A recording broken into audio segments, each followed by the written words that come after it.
Hello aspirants, welcome to Ekam Academy. Today we are going to discuss about an important body in environment, that is National Board for Wildlife. So why are we going to discuss about this topic? We'll understand in a while. But first, importantly, we need to understand in environment generally questions will be asked either on conventions or the species in use or the laws or the bodies associated with environment and its conservation. So whatever the body that we are going to discuss now is very much important in any examination from environment point of view. So in that context, let us start the video. Before that, we have an important announcement regarding TGPSC Group 1 Prelims cum Mains Foundation batch, which is about to start from 23rd September. So this particular course will be available both online as well as offline. And this course has a validity of 7 months, including 2 years validity. Duration will be of 7 months and 2 years validity. And this particular course also include test series, study material also will be given, mentorship also will be included as part of this course, which will help you in assessing your performance. At the same time, entire current affairs magazines, including state-specific current affairs, also will be given as part of this course, including study material and PYQ content also. So, without any further delay, you can enroll into that particular course or find out any further details you want to know with respect to this course from contacting in this number. Then, so what is the point of discussion? We are discussing about the National Board for Wildlife. In what particular context we are discussing this topic is, recently National Board for Wildlife, it has given approval for certain projects like of power transmission lines going through some areas of Kutch in Gujarat. At the same time, in one of the national park in Gujarat, that is Mollem National Park in Goa. So we'll be understanding what is the importance of National Board for Wildlife in environmental conservation, under which particular law this was constituted, who are going to be its members, and what are the natural functions that it performs in environment and other things we'll be understanding in a while. So first thing, we need to understand National Board for Wildlife. And first, most importantly, it is a statutory body. That means it was established under a Parliament Act, right? Statutory body. Then what is that body? It was established under which particular law? Wildlife Protection Act of 1972.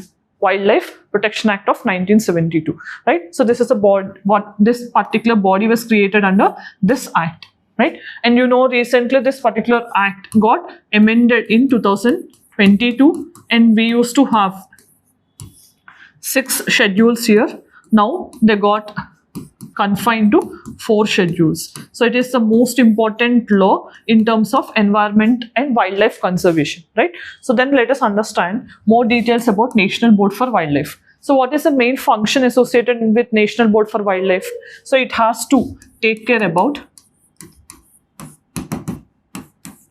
giving approval for any developmental projects that happens in any vicinity of the protected area. That means, for example, if you want to start any developmental project, like even the tourism projects or lodge or any other facility near the national park or wildlife sanctuary or any tiger reserve, then it is this body which has to give the approval, right? At the same time, for any approval in alteration of boundaries, that means, for example, if you have notified a national park, that means generally states generally notifies the national park. Later on, if they found that there has to be some amendment in the boundary, at that point of time, it is this body who has to give the approval. So this has to be done with respect to national park, wildlife sanctuary and the tiger reserves. At the same time, we also need to understand they also will give approval in denotification of tiger reserves also.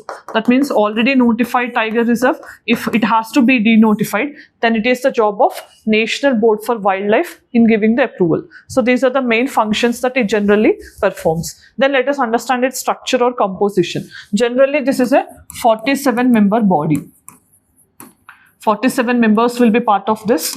And who is the chairman is most important and interesting also, because generally people gets confused here. It is not headed by Ministry of Environment directly. It is directly headed by the Prime Minister of India. And then Vice Chairman will be the Ministry of Environment, Forests and Climate Change.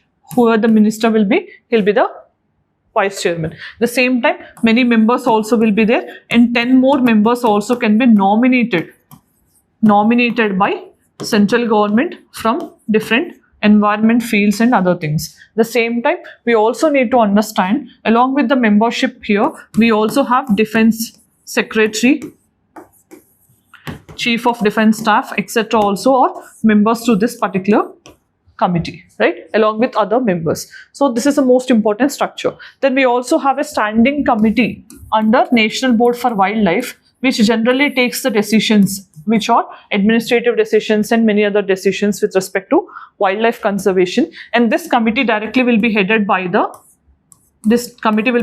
Ministry of Environment, Forest and Climate Change. So this committee generally meets every 3 months once, and it will review what is the status of environmental conservation in India. Now, as we have seen, this particular body was constituted under Wildlife Protection Act of 1972. We need to understand, under this act, so many other bodies also got constituted. Like for example, under the same act of 1972, we also have National Tiger Conservation Authority established, and we also have National Board for Wildlife established. That is what we already have seen, right? And we also have to understand, generally people get confused that Animal Welfare Board of India, so that is also under Wildlife Protection Act, but no, clearly no. So it was established under Prevention of Cruelty to Animals Act of 1960. It is not under Wildlife Protection Act of 1972. So these are some important bodies which you need to understand, right? Then we'll also understand about Goa National Park. So this is one national park that is passing through Western Ghats in Goa. So it is in Western Ghats region of Goa, and National Highway 4A passes through this particular national park. It actually cuts the national park into two. It passes through. Okay, so National Highway 4A, right? At the same time, we need to understand, most importantly, one of the most important waterfalls in Goa, Sagar waterfalls, which are there on Mandovi River or Mahadayi River. So this is a dispute between two states. If you know which are the two states which had this Mahadayi River dispute, try to put your answer in the comment section. So this is on this particular river, and it is 5th largest waterfall in India and largest waterfall in Goa.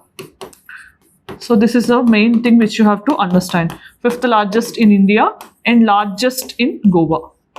At the same time, we also need to understand there are some temples of Kadamba dynasty which are constructed within this particular national park premises in Goa. So Kadamba dynasty have constructed certain temples. Those are also part of this particular national park. And most importantly, this has evergreen forest and semi-evergreen forest also as part of its visitation. Semi-evergreen forest also are part of this particular national park. So these are the main things which you need to understand. Along with this, let us see the practice question. Which of the following statements about National Board for Wildlife are correct? So you have 4 options. Try to choose which option is correct and let me know in the comment section. Then today we have discussed about National Board for Wildlife, and we also have seen why it was in news. At the same time, we also have seen under which particular act it was constituted, what are its functions, what is its composition, and we also have seen the different types of environmental bodies constituted under Wildlife Protection Act. And we also have seen about Mullem Goa National Park, what are its key features, along with the practice question. So if you found the video informative, let us know in the comment section. Thanks for joining. All the very best.